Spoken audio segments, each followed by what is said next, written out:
of the secured portion of substandard asset. 15% of outstanding portion of substandard asset.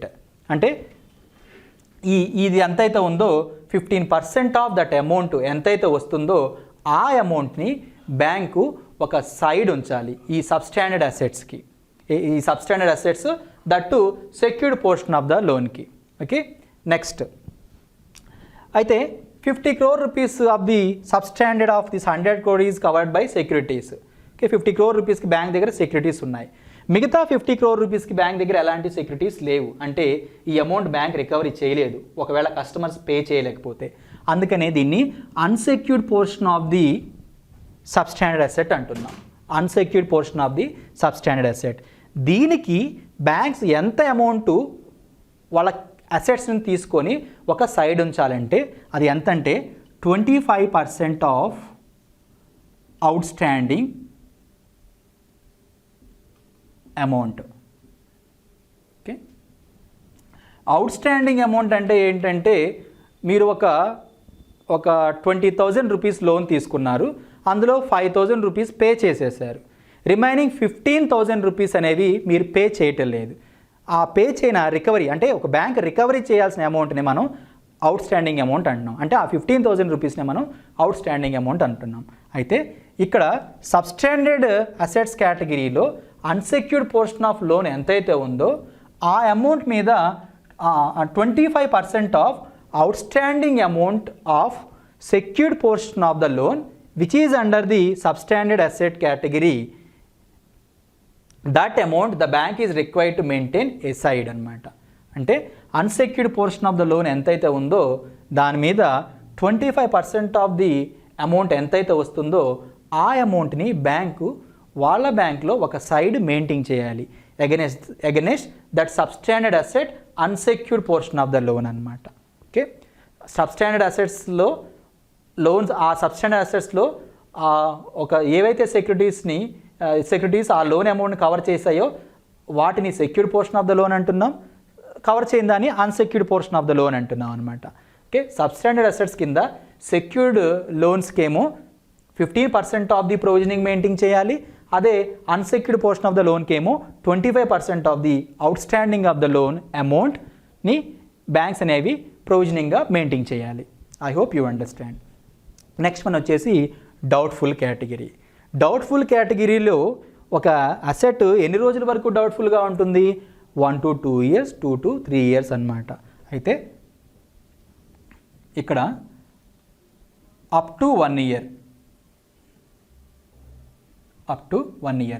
ఒక asset doubtful కేటగిరీలోకి వచ్చింది, కానీ 1 year వరకు అది డౌట్ఫుల్గానే ఉంది. సో అలాంటి అసెట్స్కి బ్యాంకు ఎంత అమౌంట్ ఆఫ్ మనీని బ్యాంక్లో ఒక సైడ్ ఉంచాలి. అది ఎంత ఉంచాలంటే మళ్ళీ ఇక్కడ 2 డివిజన్స్ అన్నమాట. మనకు అవి తెలుసు. సెక్యూర్డ్, ఓకే, అంటే ఇక్కడ ఇంకొక 100 crore rupees, ఇక్కడ 500 crore rupees ఆఫ్ లోన్స్ ఇచ్చిందని చెప్తున్నాం బ్యాంకు. అందులో ఇంకొక 100 crore rupees డౌట్ఫుల్ అసెట్ కేటగిరీలో ఉన్నాయి. అంటే లాస్ట్ 3 years నుంచి, ఓకే, అప్ టు 3 years వరకు ఈ 100 crore rupeesకి బ్యాంక్ ఎలాంటి ఇన్కమ్ రావటం లేదు, అందుకే దాన్ని డౌట్ఫుల్ అంటున్నాం. అయితే ఈ 100 crore rupees up to 1 year వరకు ఎలాంటి ఇన్కమ్ బ్యాంక్స్కి జనరేట్ చేయట్లేదు.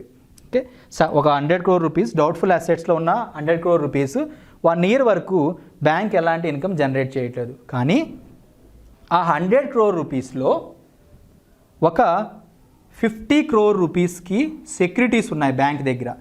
వీటి 3 years నుంచి బ్యాంక్కి ఈ 100 crore rupees నుంచి ఎలాంటి ఇన్కమ్ రావట్లేదు. అయినప్పటికీ బ్యాంక్ దగ్గర కస్టమర్ యొక్క సెక్యూరిటీ ఉంది. ఆ కస్టమర్ యొక్క సెక్యూరిటీ అమ్మేస్తే ఎంత వస్తుందంటే 50 crore rupees వస్తాయన్నమాట. ఓకే, అందుకే దాన్ని ఏమంటున్నాం? Secured portion of the doubtful asset. అది డౌట్ఫుల్ అసెట్ అయినప్పటికీ బ్యాంక్ దగ్గర ఉన్న సెక్యూరిటీ అమ్మేస్తే 50% ఆఫ్ ద డౌట్ఫుల్ని, అంటే 50% ఆఫ్ ద డౌట్ఫుల్ని బ్యాంకు రికవరీ చేయొచ్చు దానికి. సో ఇలాంటి దానికి ఎంత అమౌంట్ బ్యాంకు ఒక సైడ్ ఉంచాలంటే అది 25% ఆఫ్ అవుట్స్టాండింగ్ అనమాట. ఓకే, డౌట్ఫుల్ కేటగిరీ కింద అప్ టు 1 yearలో సెక్యూర్డ్ పోర్షన్ ఆఫ్ ద లోన్కి 25% అన్నమాట.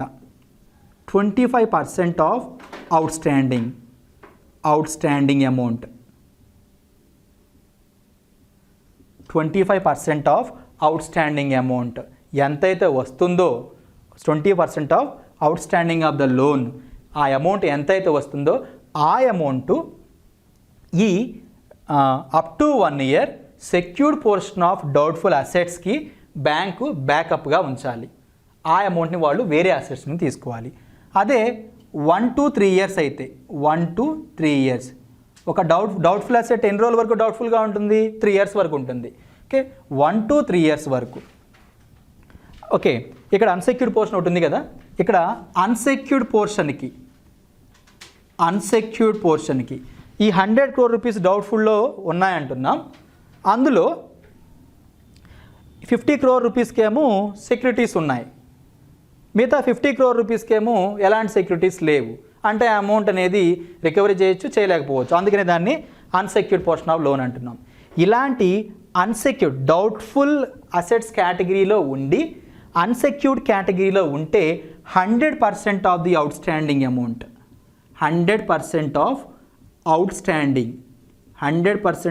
అవుట్స్టాండింగ్ అమౌంట్ ఎంతైతే వస్తుందో ఒక అన్సెక్యూర్డ్ పోర్షన్ ఆఫ్ లోన్లో అండర్ డౌట్ఫుల్ అసెట్ కేటగిరీలో 100% ఆఫ్ అవుట్స్టాండింగ్ అమౌంట్, ఆ అమౌంట్ ఎంతైతే వస్తుందో ఆ అమౌంట్ని బ్యాంకు ఈ అన్సెక్యూర్డ్ పోర్షన్ ఆఫ్ డౌట్ఫుల్ అసెట్స్కి బ్యాకప్గా బ్యాంక్లో ఒక సైడ్ ఉంచాలి. అంటే లెట్స్ సే ఫర్ ఎగ్జాంపుల్ మిగతా 50 crore rupees అన్సెక్యూర్డ్లో ఉన్నాయి అనుకుందాం. ఈ 100 crore rupees డౌట్ఫుల్ అసెట్స్ కేటగిరీలో ఉన్న అసెట్స్ ఇంకో 50 crore rupees ఇక్కడ ఉన్నాయి. అంటే 100% ఆఫ్ ది 50 అంటే 50 అనమాట. ఆ 50 crore rupees, ఆ 50 crore rupees ఈ అన్సెక్యూర్డ్ డౌట్ఫుల్ అసెట్స్ కేటగిరీకి బ్యాకప్గా బ్యాంక్లో వేరే అమౌంట్ తీసుకొని ఒక సైడ్ ఉంచాలి. Okay, that is about the doubtful assets provisioning. అదే ఎక్సీడ్ 3 years అయిపోయింది అనుకోండి, ఒక doubtful asset category 3 years exceed 3 years మించిపోయింది, అప్పుడు కూడా 100% of the outstanding, 100% of outstanding అమౌంట్ని బ్యాంకు ఒక సైడ్ మెయింటైన్ చేయాలి. అంటే ఫర్ ఎగ్జాంపుల్ ఒక 50 crore rupees doubtful asset 3 years exceed అయిందనుకోండి, 100% అంటే సో ఒక డౌట్ఫుల్ అసెట్ 3 years నుంచి ఎలాంటి ఇన్కమ్ రిటర్న్ చేయట్లేదు. అది సెక్యూర్ అయినా అన్సెక్యూర్ అయినా ఒక డౌట్ఫుల్ అసెట్ 3 years ఎక్సీడ్ అయిన తర్వాత కూడా బ్యాంక్ ఎలాంటి అమౌంట్ రాకపోతే 3 years అది సెక్యూరిటీ ఉన్నా, అలాంటి లోన్కి సెక్యూరిటీ ఉన్నా లేకపోయినా 100% of outstanding amount of that loan the bank అనేది ఒక ప్రొవిజనింగ్ అనేది ఒక సైడ్ మెయింటైన్ చేయాలి. ఓకే, అది ఎంతైతే అమౌంట్ ఉంటుందో ఫుల్ అమౌంట్ బ్యాంకు వేరే క్యాపిటల్ నుంచి తీసుకుని వాళ్ళ అసెట్స్ని తీసుకొని ఆ లోన్కి అగెనిస్ట్గా బ్యాకప్గా మెయింటైన్ చేయాలి. అది డౌట్ఫుల్ అసెట్ ఎక్సీడ్స్ 3 years. ఇంకా మిగిలిపోయింది ఎంత అంటే 300 crore rupees ఈ అసెట్స్ క్లాసిఫికేషన్లోకి వెళ్ళిపోయిన తర్వాత మిగిలిపోయింది ఇంకా 200 crore rupees.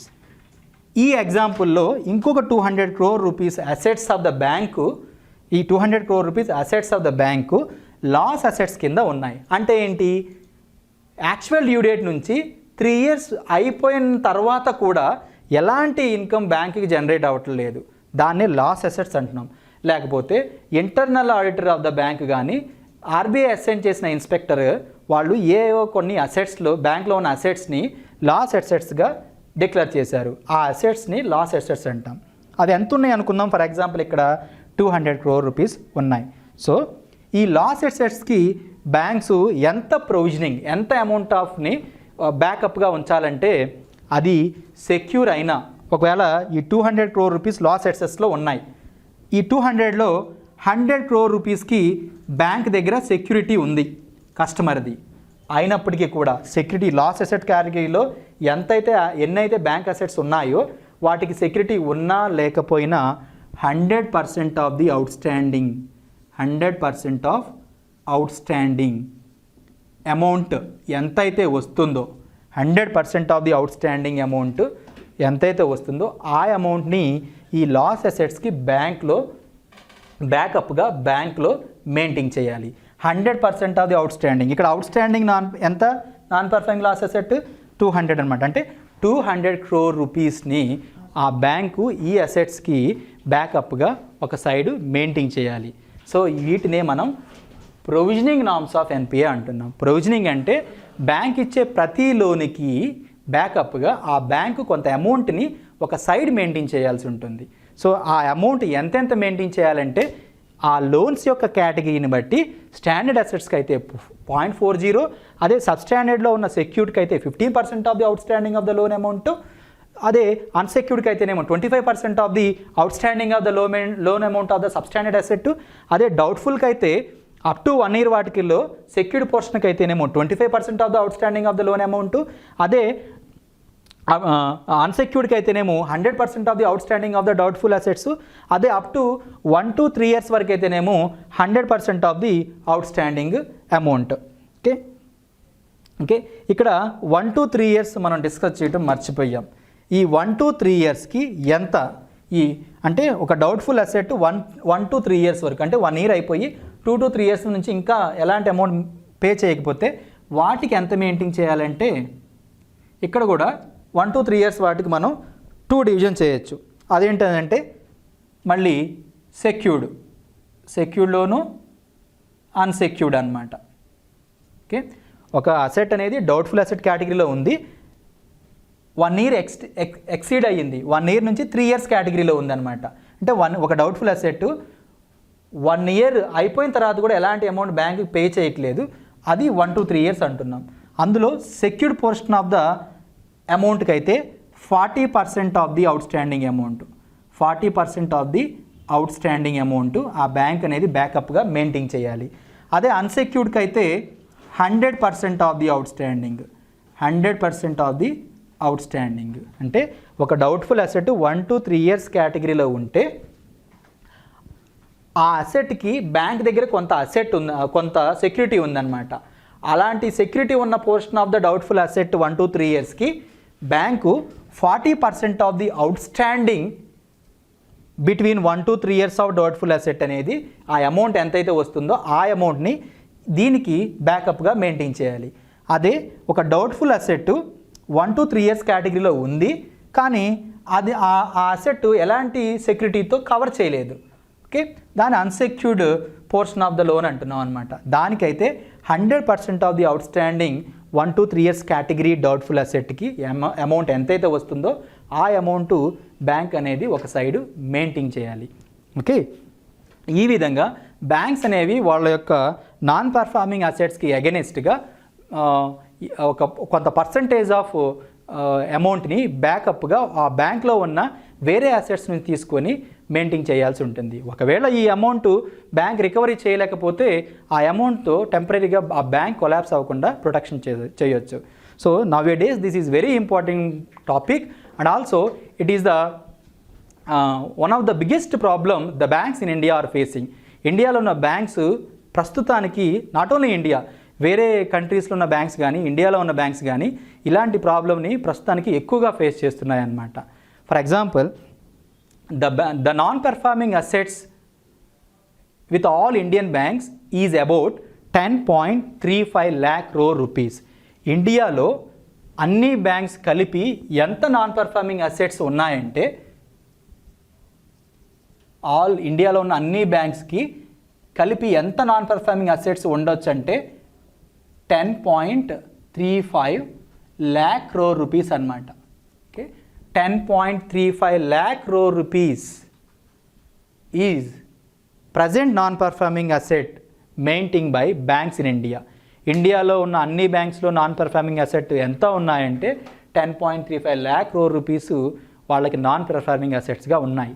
ఇంత అమౌంట్ అనేవి బ్యాంకు కస్టమర్స్ దగ్గర నుంచి రికవరీ చేయలేకపోతున్నాయి. అయితే ఆఫ్ దిస్ అమౌంట్ 85%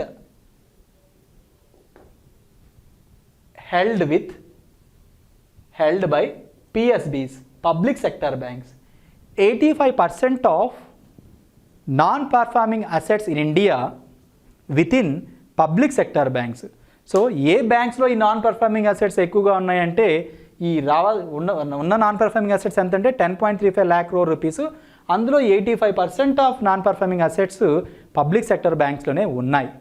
అంటే ఈ అమౌంట్ కనుక ఈ పబ్లిక్ సెక్టర్ బ్యాంక్స్ రికవరీ కనుక చేయలేకపోతే government of India definitely should compensate this amount అనమాట. అంటే ఈ బ్యాంక్స్ని గవర్నమెంట్ రన్ చేయాలనుకుంటే గవర్నమెంట్ ఆఫ్ ఇండియా అడిషనల్గా ఈ బ్యాంక్స్ని ఇన్వెస్ట్ చేయాల్సి ఉంటుంది, రీఇన్వెస్ట్ చేయాల్సి ఉంటుంది.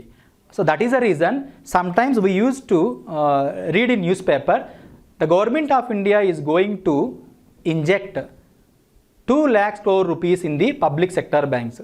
ఏదైనా ఒక బడ్జెట్ టైంలో ఒక బడ్జెట్ గవర్నమెంట్ బడ్జెట్ ప్రిపేర్ చేస్తుంది కదా, ఆ బడ్జెట్లో నుంచి కొంత అమౌంట్ని గవర్నమెంట్ ఆఫ్ ఇండియా బ్యాంక్స్లో రీఇన్వెస్ట్మెంట్ చేస్తానికి యూజ్ చేస్తుంది. ఎందుకు అలా చేస్తుందంటే ఎందుకంటే ఆ బ్యాంక్స్ పబ్లిక్ సెక్టర్ బ్యాంక్స్ ఇచ్చిన లోన్స్ అన్ని నాన్ పర్ఫార్మింగ్ అసెట్ కేటగిరీలో ఉండటం వల్ల వాటి నుంచి ఆ పబ్లిక్ సెక్టర్ బ్యాంక్స్కి ఎలాంటి లోన్స్ రాకపోవటం వల్ల అవి ఇంకా రన్ అయ్యే ఛాన్సెస్ తక్కువ ఉంటాయన్నమాట.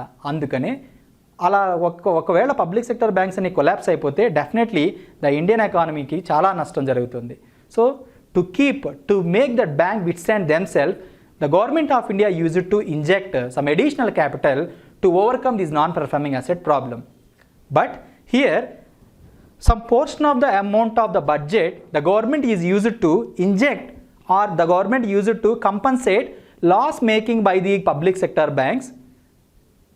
What is the amount remains with the budget to spend on social welfare schemes?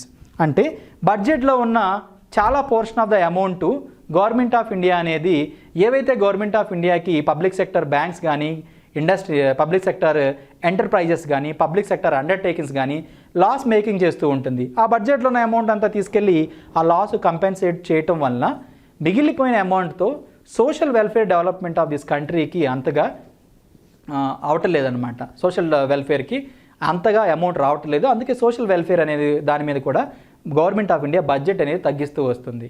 అయితే ఈ నాన్ పర్ఫార్మింగ్ అసెట్స్ ఇండియన్ బ్యాంక్స్లో ఎక్కువ ఉండటం వల్ల it leads to slow down of the economic growth. అంటే జీడిపి అనేది మన కంట్రీ యొక్క జీడిపి అనేది కూడా తగ్గిపోతూ ఉంటుందన్నమాట. సో బికాజ్ ఆఫ్ ఆ బ్యాంక్స్ అన్నీ కూడా లోన్స్ ఇచ్చాయి, ఆ లోన్స్ నుంచి they are unable to recover any small amount of returns. So వాళ్ళు ఎలాంటి రిటర్న్స్ వాళ్ళకి రాకపోతే ఫర్దర్గా వాళ్ళు ఎకానమీలో ఇన్వెస్ట్ చేసే ఛాన్సెస్ ఉండవు. సో ఎకానమీలో ఉన్న మనీ అనేది తగ్గిపోతుంది. ఎప్పుడైతే ఎకానమీలో ఉన్న ఇన్వెస్ట్మెంట్స్ తగ్గిపోతాయో ఆటోమేటిక్గా మన గ్రాస్ డొమెస్టిక్ ప్రొడక్షన్ అనేది కూడా volume of producing goods and services కూడా తగ్గిపోతుంది అనమాట. These due to huge and non performing assets maintain an Indian bank, which further leads to slowdown of the economic growth because of the investment which is going into the economy is decreasing. So that it is very, very important concern the government of India should think about these non-performing assets and to make the necessary steps in order to protect or I hope you all understand what are the provisioning norms of the NPA.